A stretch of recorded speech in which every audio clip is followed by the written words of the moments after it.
Добар ден, девета епизода од Моја сторија. И денеска, како и во претходните епизоди, разговараме за теми кои што ги засегаат младите, кои што им прават главоболки и недоумици. Минатата епизода разговаравме на тема лажните информации во медиумите или попознато како фейк ньюс. Да ги погледнеме хајлајтите, односно поентите од претходната епизода.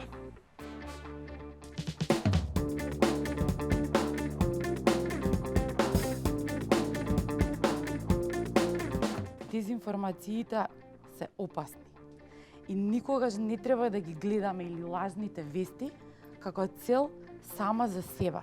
Откривме генератор кој креира Facebook страници, значи ги пумпа со следбеници, со цел после да ги продаде. Ако не регулирате, ги уништувате и тие што се трудат да работат професионално, да тие што треба фактички да ги прават вестите. Тоа е непостоечки термин без суштина. Сушност реферира на лажна информација, но во никој случај не е вест. Откако започна пандемијата, многу често знаеме да кажеме и да се дискутира на тоа дека младите ќе заостанат во однос на социјалните способности, дали ќе се врати на нормален пат, колку генерациите ќе имаат заостанато во однос на образованието, колку во однос на социјалната комуникација, колку во однос на комуникацијата со фамилијата. Што се смени на добро, што се отиде надоле во надолна линија откако почна пандемијата. На овие теми, односно на тема младите во време на пандемија, разговараме денеска во студиото. Со нас овде ги имаме следните гости, а тоа се Антонио Стојановски, и Марио Јелик Двабона. Како се, дечки? Супер. Бојана Петровска, ако не се лажеме сега, така е нашиот психолог. Оливер Андреевски од Центар за младински активизам КРИК и Теодора Столевска, програмски директор на ВМОВ. Добар ден на сите. Денеска ќе имаме друштво уште еден пријател, а тоа е Деко Марков, кој што е толкувач, кој што ќе ја прати дискусијата со знаковен јазик. Здраво, здраво. Здраво на Како сите. си? Одлично. Ги гледав преска прилозите и гледам дека прилично брзо и добро пратиш. Кажи ми, имаш ли воспаление на мускули после, кој например јас зборам брзо, зборам прилично со темпо. Ќе ме пратиш ли? Да, Сигурен сега дека ќе да пратам. Да. Пази што си кажам. Ти благодараме денеска што си тука, да ја доближиме дискусијата малку и на до луѓето со оштетен слух. Значи, одиме со тема, да видиме малку статистика за тоа што ќе разговараме и продолжуваме назад во студио.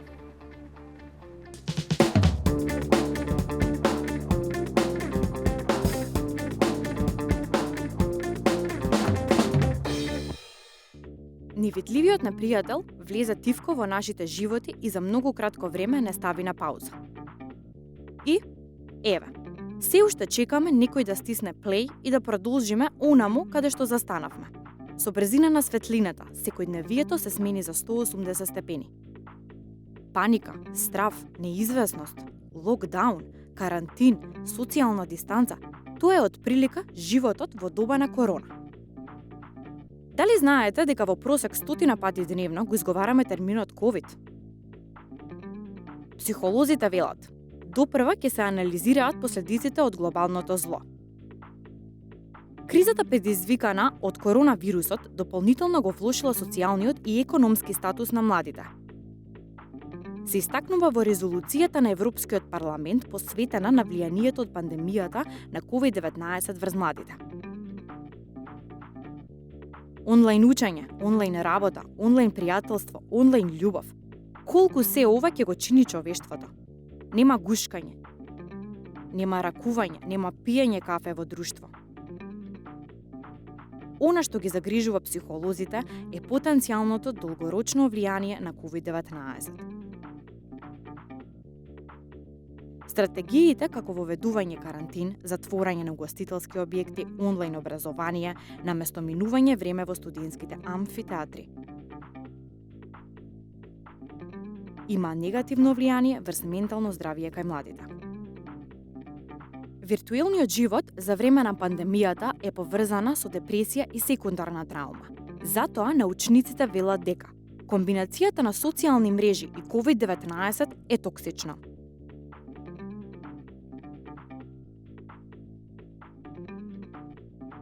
Според една анкета спроведена меѓу младите во Македонија, 30% од младите велат дека животот во пандемија им е променет. Според истата, коронавирусот го променил дружењето со пријателите за 26,6%, додека пак 8,2% одговориле дека по појавата на COVID-19 социјалниот живот не им е воопшто променет.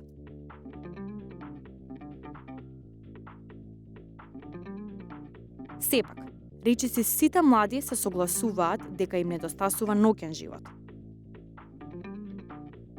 Експертите велат, постојат други опции за дружење, возење велосипед, кампување, планинарење и сите рекреативни спортови кои се одвиваат на отворено со обезбедена физичка дистанца се дури и препорачливи. Како и да е, светот претрпе промени, ништо веќе нема да биде исто. Што научивме оваа година помината во клештите на коронавирусот? Ова нека биде лекција дека мора да се воспостави симбиоза меѓу луѓето и сите други форми на животот на земјата. Ние мора да се свртиме кон оваа планета и да ги почитуваме нејзините правила на игра. Зашто природата памти.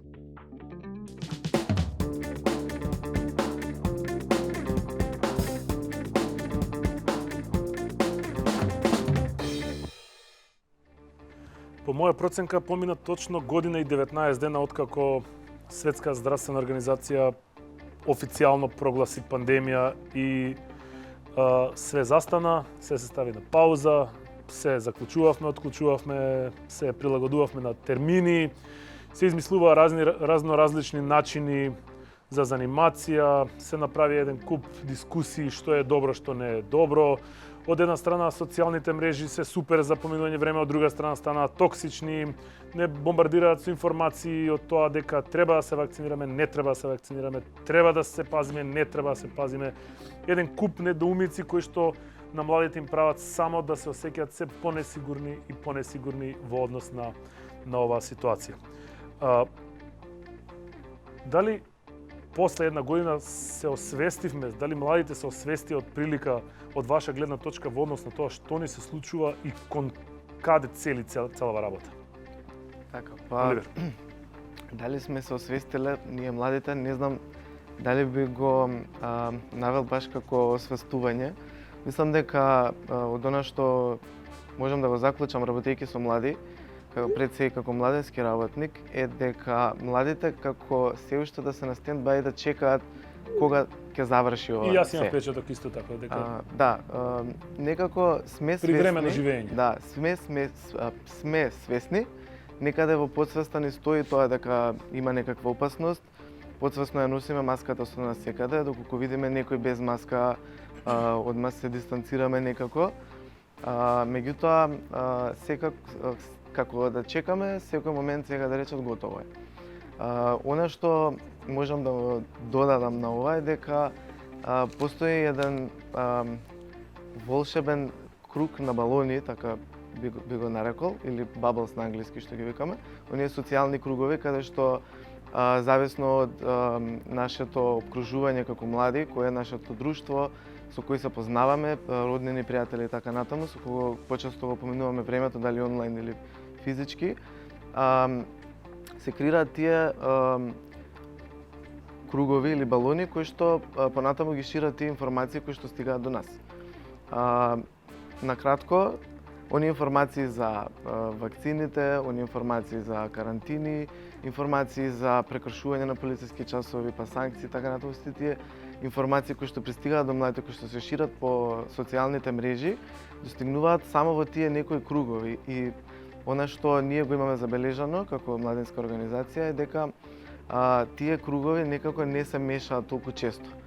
А тоа е предизвикано. Ако јас и во мојот условно кажано бабл се шири информации и хейт према, не знам, одредено да речеме дека луѓе прекршувале полициски час, демек тоа не излегува и во другите младински, не знам, бабл? Зависно од тој бабл, значи да речеме дека еден бабл е нели антиваксерски, еден бабл е провакцини ориентиран.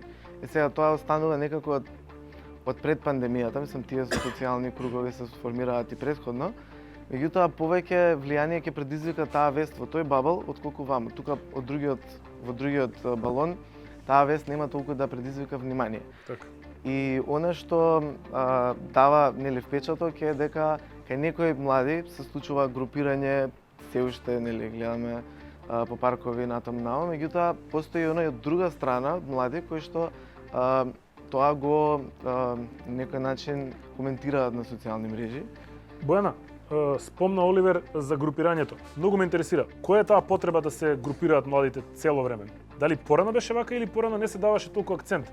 Сега мислам дека секој втор збор на сите млади е дискотеките, не знам, затварањето, не знам кој ќе се објави карантин навечер, 90% од луѓето на Facebook почнуваат да паѓаат у транс за афтери, како да тоа е единствената и последна најважна работа на светот.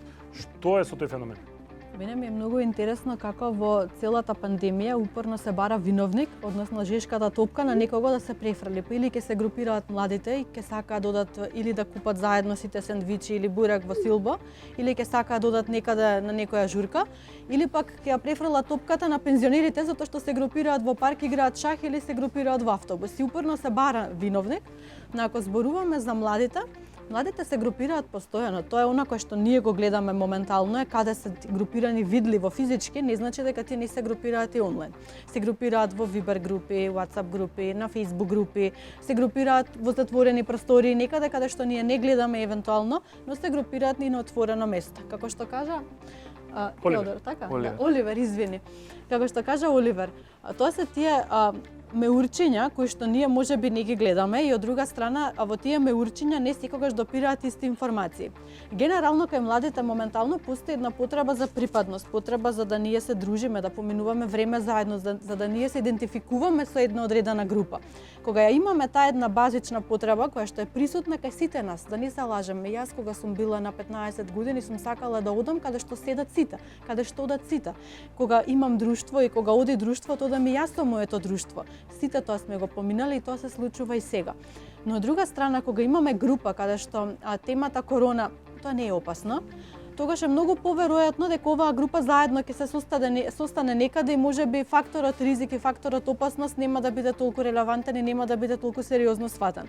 Но ако имаме група која што исто така се групира, но информацијата корона, информацијата пандемија опасно е постои, ако биде придружна со онаа друга информација, можеме нешто да направиме, да се заштитиме, да внимаваме, најверојатно можеби ќе се видат на отворено, но тоа ќе биде со дистанца, можеби ќе се видат со маски, можеби ќе речат окей, ќе јадеме сите, но еден нека оди нека купи, па ќе јадеме на дистанца или евентуално ќе се видиме на Zoom. Од што зависи тоа? Да, се зависи од многу други фактори кои што многу е лесно ние само да кажеме сите млади, да ги ставиме сите млади во еден кош и тоа е многу неоправдано за сите оние кои што навистина не се однесуваат како сите млади во што се пласирани нели вака јавно и на тапет ставени, зависи од многу други фактори. За тука е фактор голем семејството, тука е голем фактор средината потесна и поширока во која што тие припаѓаат. Фактор е друштвото, сите тие различни индивидуи кои што доаѓаат од различни такви средини кои што сепак имаат влијание во сето тоа друштво. Факторот е сите информации кои што секој една индивидуа ги чита на социјалните мрежи, информациите со кои што е бомбардирана, многу други фактори влијаат за да луѓе толку фактори се случи. Како ќе размислиме. Да, многу е само што ова да го кажам, многу е безобразно од една страна да се каже сите млади се такви или сите млади погрешно нешто прават во моментот и ете тие се виновни. Зашто? Затоа што од аспект на млад човек тоа создава револт.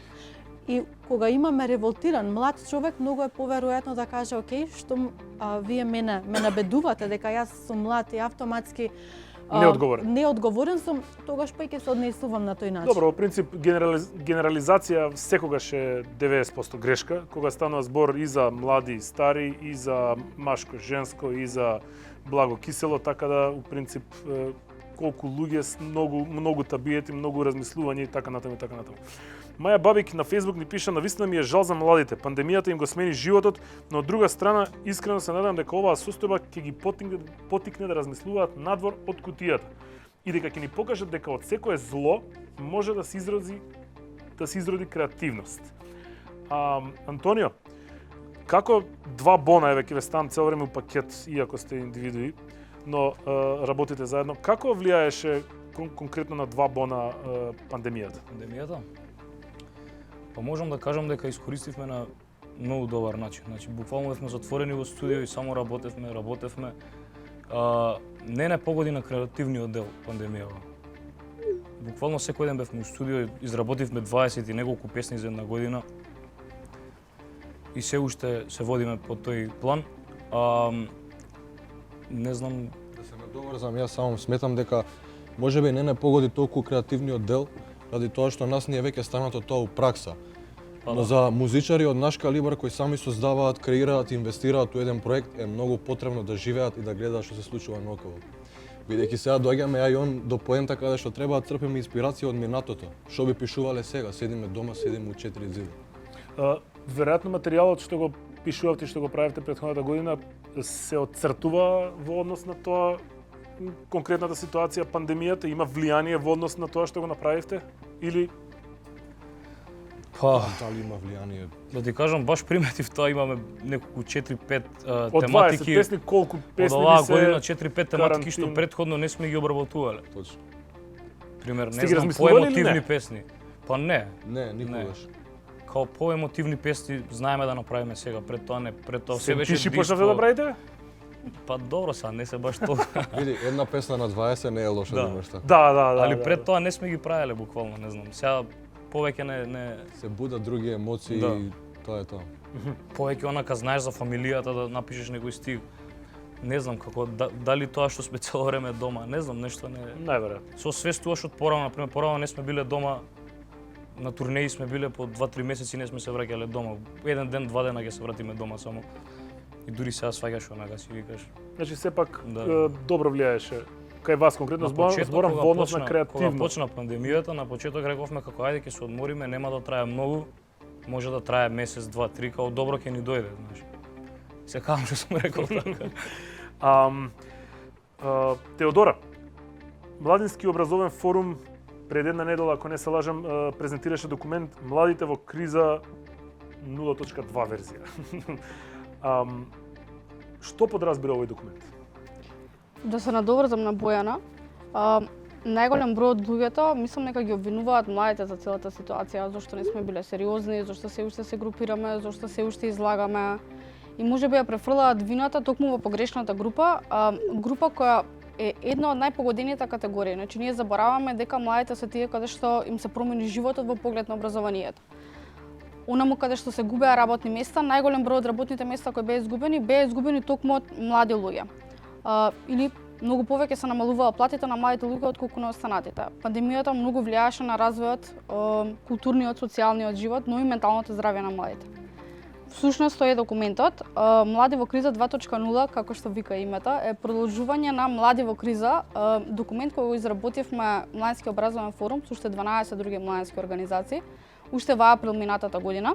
Со таа разлика што првиот документ предложивме само едни предлог мерки кои сметавме дека ќе им помогнат на младите да се справат со кризата. Мора да признаме дека дел од тие мерки беа прифатени од страна на владата и беа имплементирани, но не беше доволно направено, па идејата на вториот документ беше да се направи една анализа на какви се политиките кои биле спроведени за млади од страна на владата, но и како влијала кризата на самите млади и дали тие политики направиле некаква промена. И на крај склопивме едни мощни опсежни препораки до владата и останатите институции кои работат со млади, се со цел да ги анулираме последиците кои ги има кризата кон младите.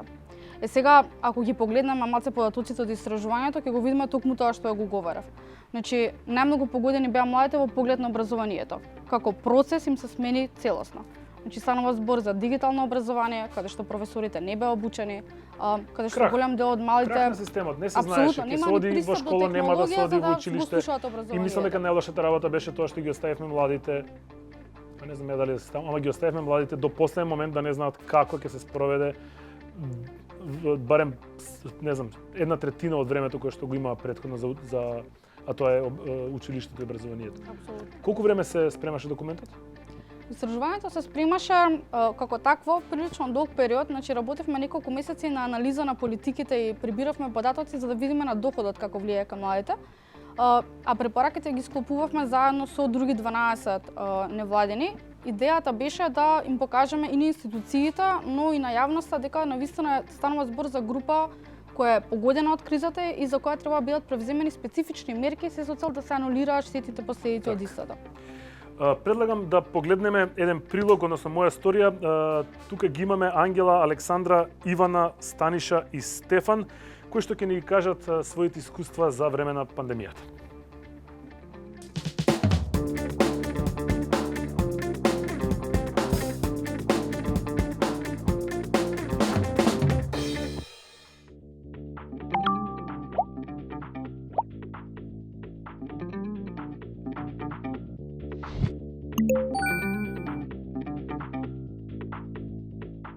Пандемијата ни го смени секојдневниот живот драстично. Ме промени во целост мене. Направи ментално да се подобрам како личност. Го смени мојот начин на организирање во текот на денот. Прво следењето на часовите и научив да го ценам животот.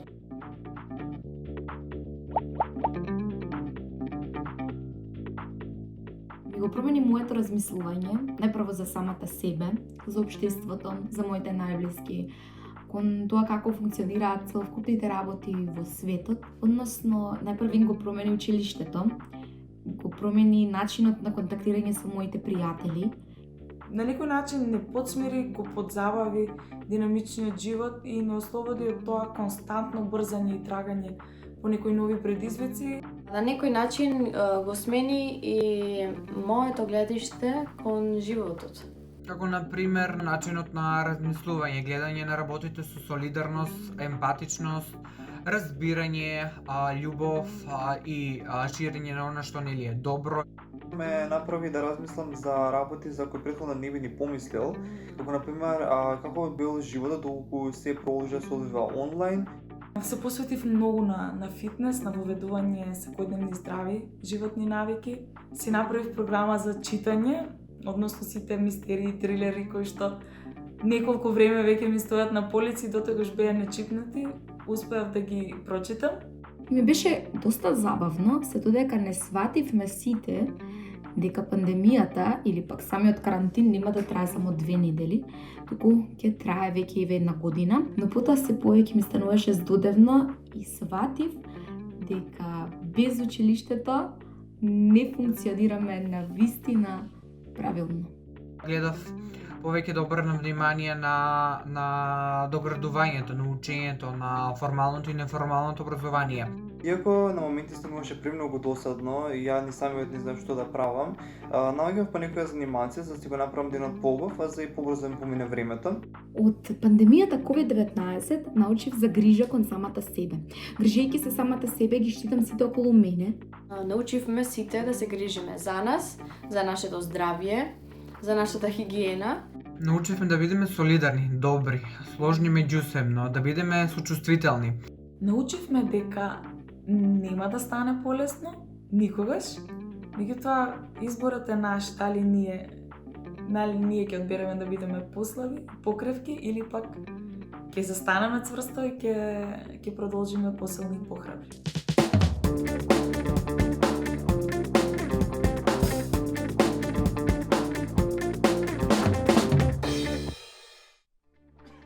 Не се поздравуваме, не се гушкаме, не се бацуваме.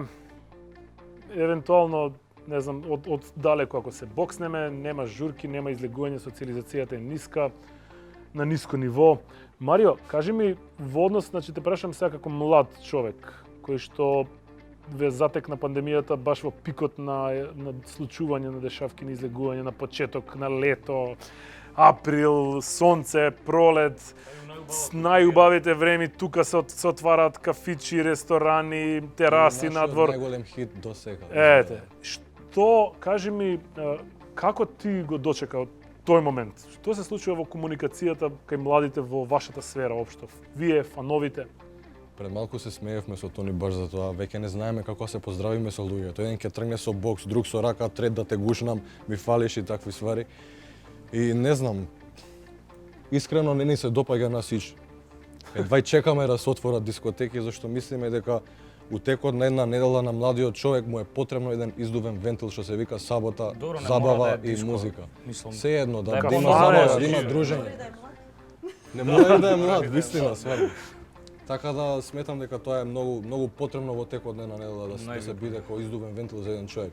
Викаш дека тоа, да речеме, не знам, сега дискотеки да ги спомнам, викаш дека само тоа ќе ти недостасува целата оваа работа? Па, енергијата од фановите многу ни фали. Љубовта, енергијата, дружењето, мислам, ја имам сме ограничени малку ради тоа што не можеме да искочиме да јадеме како нормални луѓе у ресторан. Да. Дали некој ќе те снима, дали ќе има деца, ипак бираме каде да одиме и за нас едино нешто каде што сме осеќале слободни, моќни и его трипот каде што ни е на највисоко ниво било на сцена. За нас е тоа дискотеките. Сега не знам дали сум доволно релевантен да кажам дали е тоа правилно да се деси сега или да се најде начин. Не зборуваме дали, мислам, не зборуваме за релевантност, зборуваме како кај вас конкретно, како креативци, како уметници, се однесувате во време на оваа пандемија, која што таман ќе си речеме завршува, почна втор бран и така натаму и така натаму. И трети. Вика до трет дека стигало обично. А што велат психолозите, истражувањата, какви психолошки последици ќе има цела оваа работа и дали ќе има?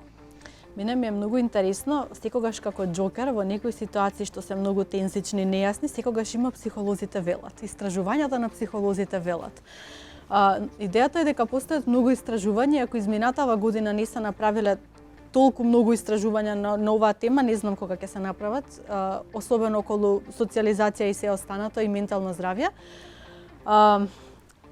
Какви последици и што се ќе донесе врз нашето ментално здравје, а целата пандемија уште не се знае.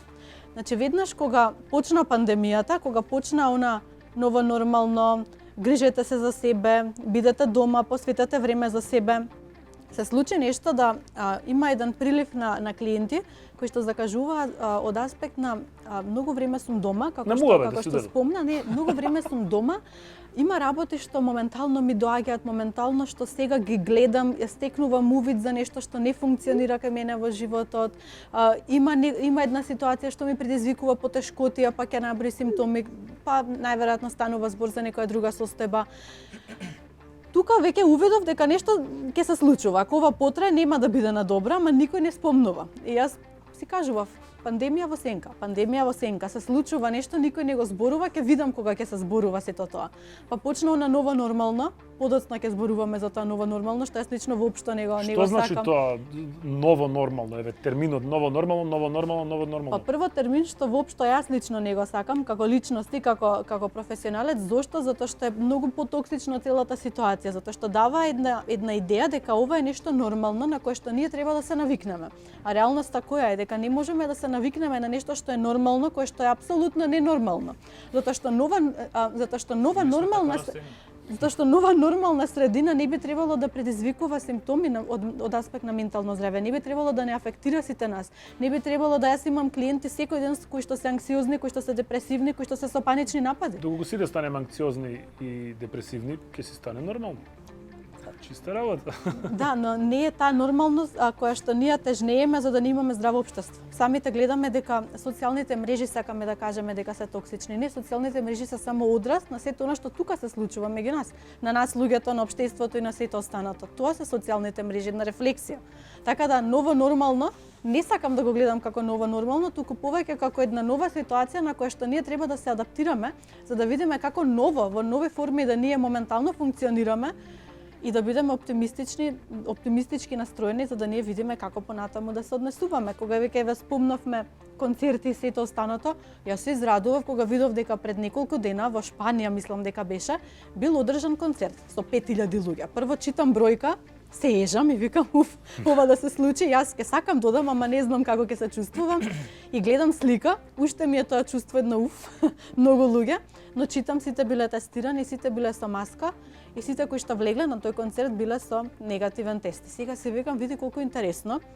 Не сакам да бидам сватена погрешно дека оправдувам, се уште немам став, но ми се допадна идејата дека сепак некаде на некого му текнало дека има начин како. На истиот начин на кој што и ние снимаме оваа емисија, ние не сме со маски. Зошто? Затоа што се е дезинфицирано, ние сме тестирани така. Има начин како да се одвиваат работите за да ние можеме да се опуштиме малку повеќе и да имаме едно секојдневие кое што ќе биде налик на она старото нормално во ова нова нормалност. Идеја дека пак се вратиме. Да. Што се случува со најранливите категории, лицата со попреченост? Помисли ли некој на нив? Оливер? Па има, да. Има институции кои организации доволно, барем во Скопје, тоа можам да тврдам. За останатите градови ретко. Ранливите категории, односно лицата со попреченост конкретно, на што ние работиме како организација, на почетокот кога се донесува сите тие рестрикции, сите тие оние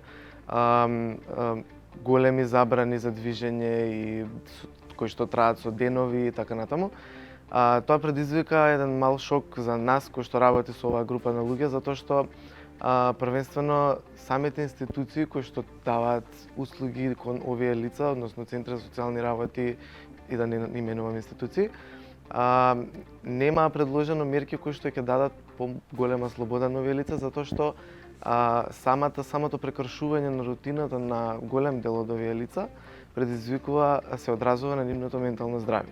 Значи, колку што нас не се одразува, да речеме, неизлегувањето, дома некомуницирањето, постојано и маските, можеме да замислиме на тие лица колку им се одразува тоа на нивното ментално здравје, имајќи предвид дека таа рутина која што тие ја стекнувале подолго време, и кога наеднаш ќе се прекине цел тој ланец на поддршка, на учење, на стекнување на нови работи, на вештини, на знаење, на рутина некоја целодневна, доаѓа до големо нарушување на менталното здравје кое што може да остави долгорочни последици. Мислам, тоа секако и кај нас ќе остави, меѓутоа ова воопшто не беше разгледано. После одредени реакции се дозволи одреден период да со документ може да излезе лице со попреченост надвор од домот со исто така лице за поддршка.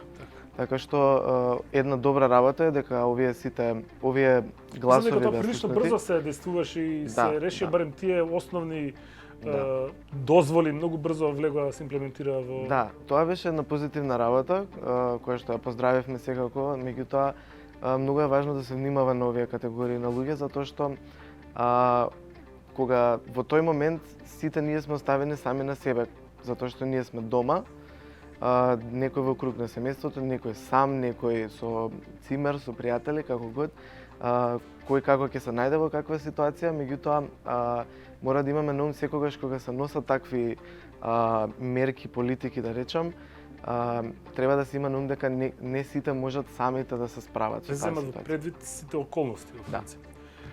Предлагам да ги погледнеме искуствата повторно на Ангела, Александра, Ивана, Станиша и Стефан, кои што ги прашавме и ни одговорија на неколку прашања.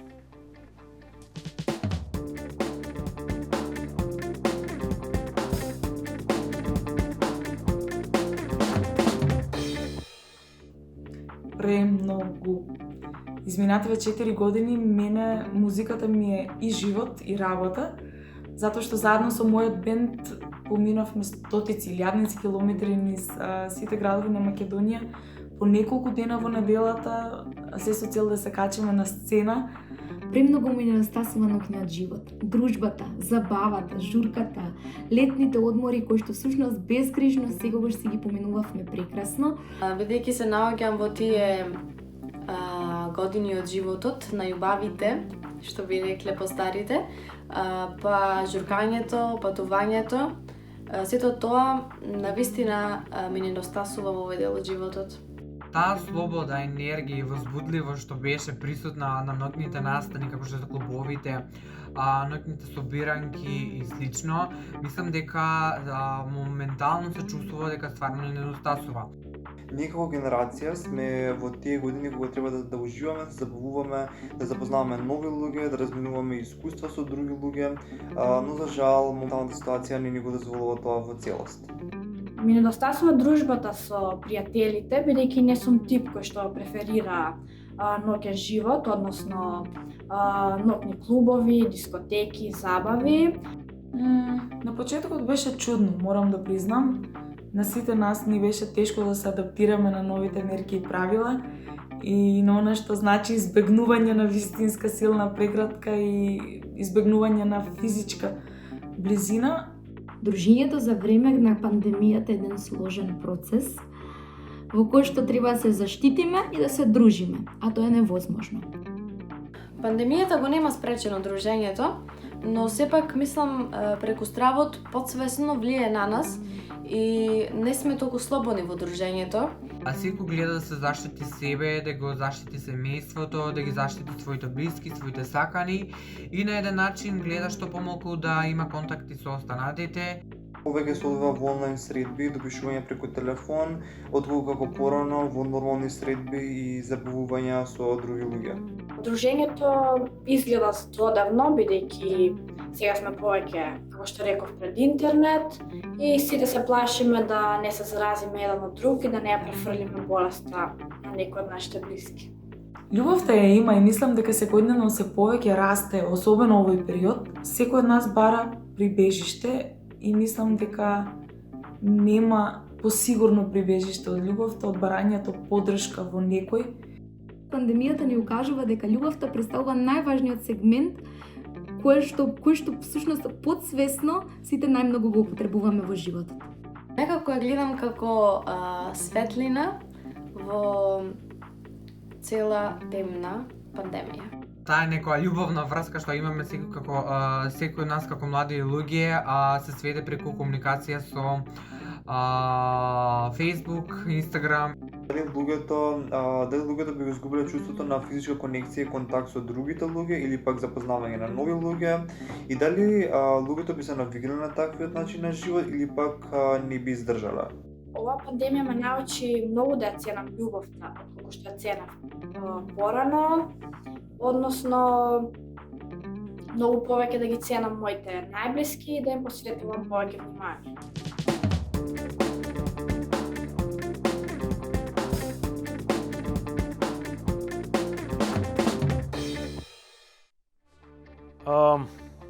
Гоце Стојановски на Facebook вика: пандемијата ги упропасти сите, тешко на едните генерации што доаѓаат, не знаат ни другарство, ни празник, ни слава.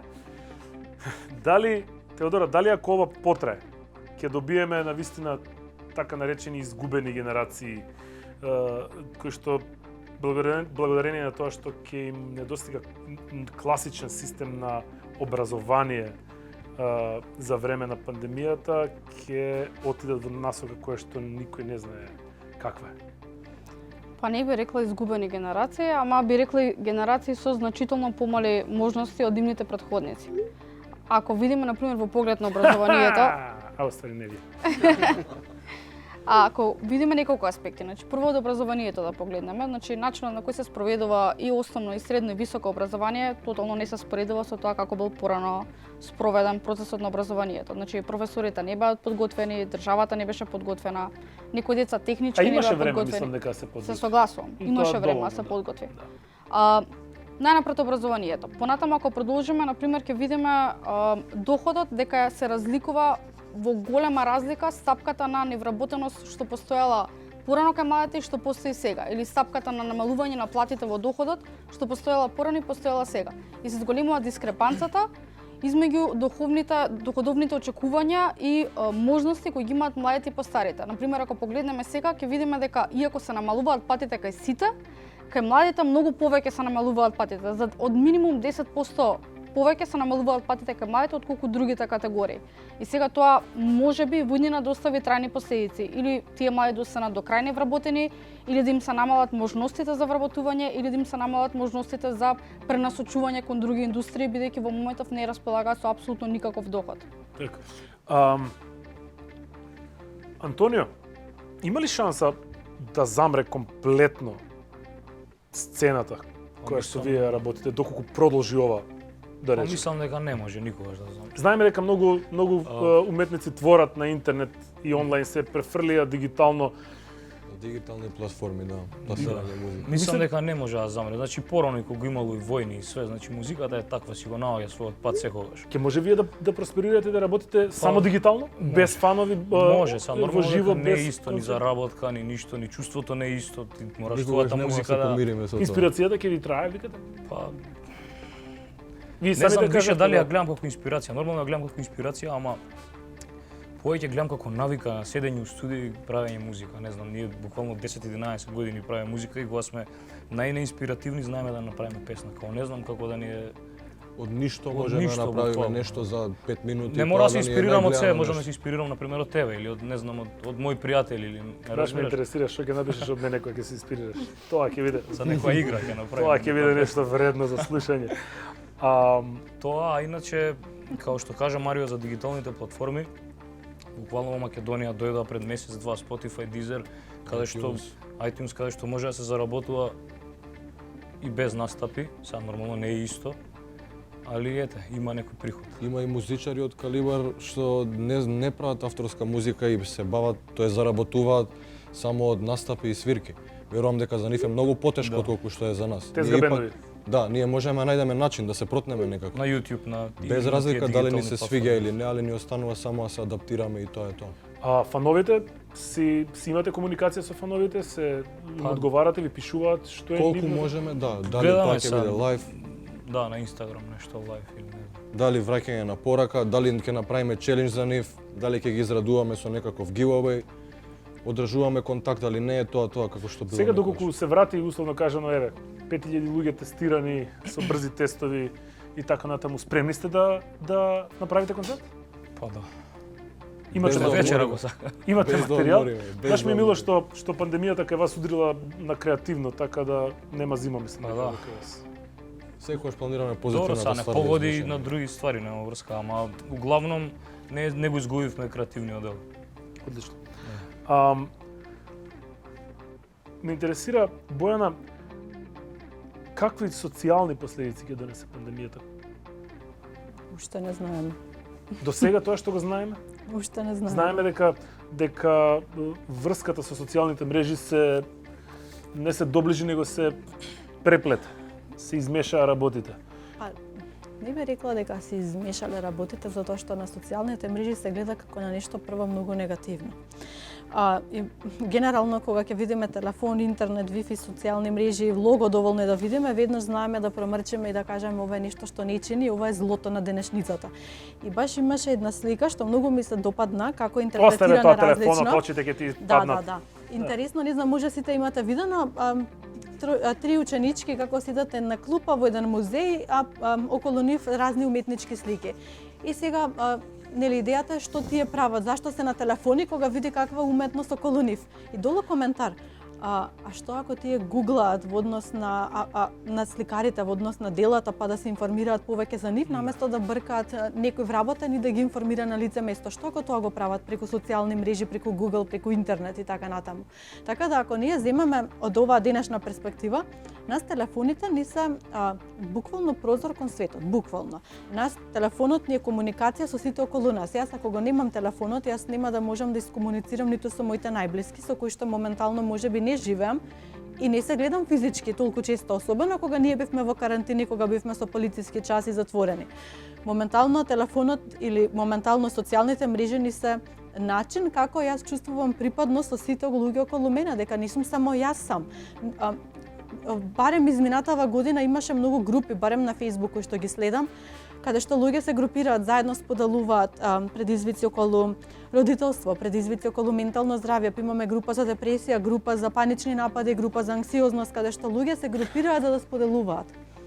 Не се чувствуваат Фокус сами. групи. Така да идејата е дека социјалната мрежа не е секогаш зло, туку социјалната мрежа, ако ние знаеме како да ја користиме, некогаш може да навистина ни донесе одреден бенефит, особено кога ние се соочуваме со нешто вакво со кое што сега моментално се соочуваме. Еве лично ако зборувам.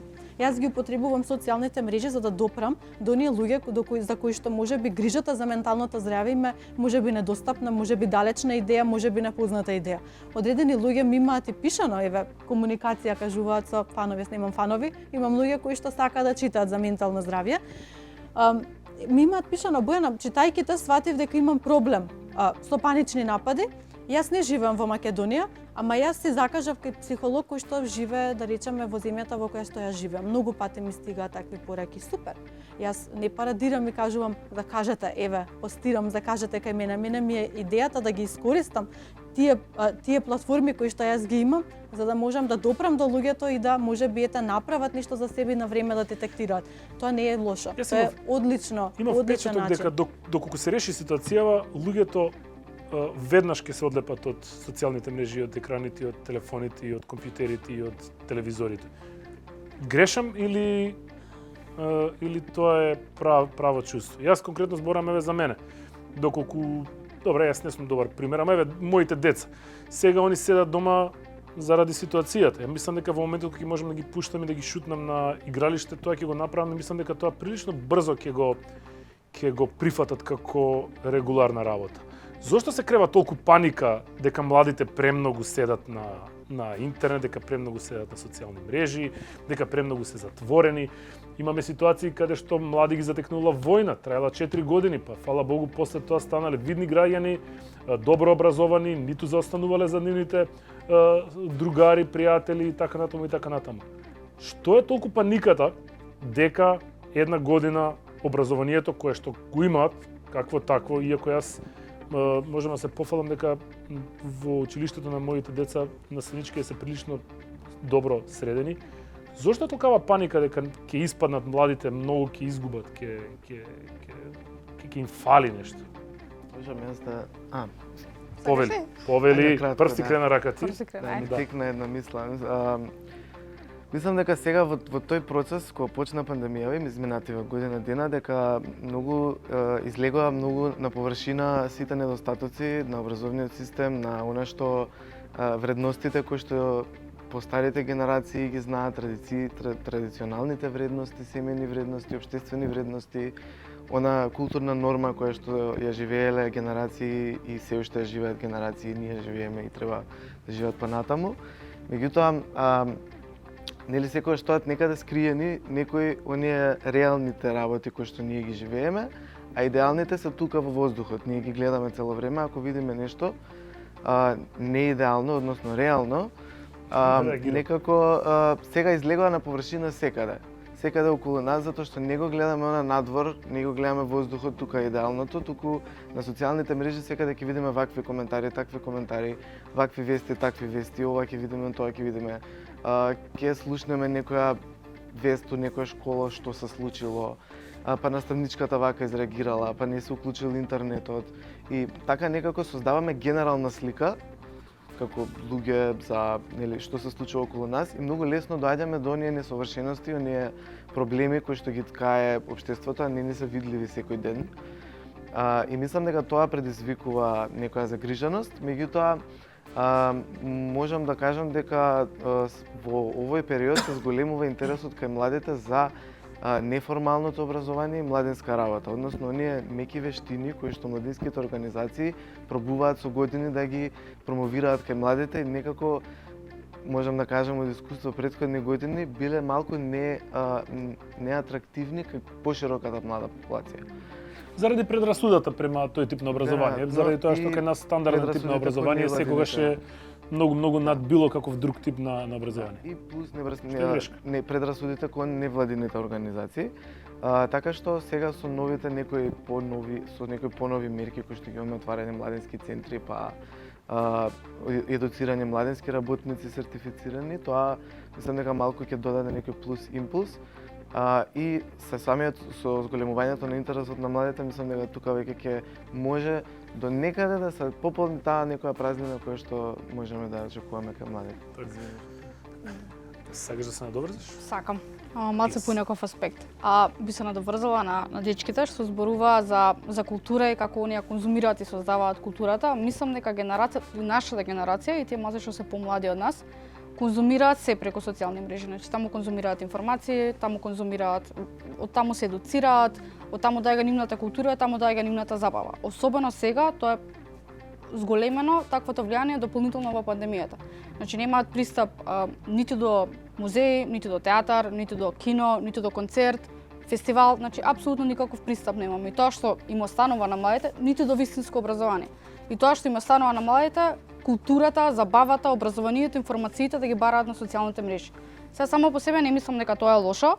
Предпоставувам дека кога ќе се намалат ефектите од пандемијата, ќе се вратиме најголем дел од нас, нели, во парк, на улица, на фестивал ќе отидеме, ама не мислам дека ќе замине влијанието на социјалните мрежи. Можеби само треба да најдеме начин како да ги анулираме негативните последици, работи од типот на, не знам, body image или hate speech или, не знам, лажни информации, тие работи ги дигитална имаше и пред апсолутно, само што сега имаат некој различен ефект имаат и на различен метод се канализираат кон различна публика, би рекла. Јас на моето дете му склопив компјутер, он има 8 години, не планирав да му склопам компјутер и немаше да добие компјутер, мислам дека уште долго време. Но заради ситуацијата, он доби компјутер собствен во својата соба. Покрај него второто дете кое што е 3 години помало, значи на 5 години доби исто така компјутер во собата. И сега, место детето да оди во училиште и таму да троши, не знам, 7 сата, па после уште саат време надвор, се студирам со моментот дека он седи пред монитор или пред екран 7 сати или 5 сати колку што им се часовите и после тоа зашвајцува уште саат време или 2 сата со играње со другарчињата. И мене таа паника која што ми се случува многу често знае да нели да произведе нервоза од моја страна или како родител, но убеден сум, тоа е моје чувство, дека доколку се реши целата таа работа, претпоставам дека со ножици ќе ги скратам каблите и мислам дека ќе се прилагодат дечките на тоа. Може? Девојката. Прво, Маса број 3. Не треба да забораваме дека ова е криза, буквално криза и не засега сите. И мене, и тебе, и нас овде како група, и здравство, и образование, и економија. Буквално е криза секаде. Ако наједноставно, не знам, би можела да објаснам вака што би се случувало или што не се случи, е како да нас буквално во јули месец падне снег и сите сме со летни гуми. Македонијат пат не е подготвена, така? Да, за снег. Ги изненадих. Изненадена. Ние изненадени, гужва секаде, сите доцнати настанува општа криза. И тоа се случи со пандемијата. Ние лесно е од оваа страна да кажеме, сега не сакам да бидам сватена дека збранам страни, но многу објективно мислам дека ги гледам работите.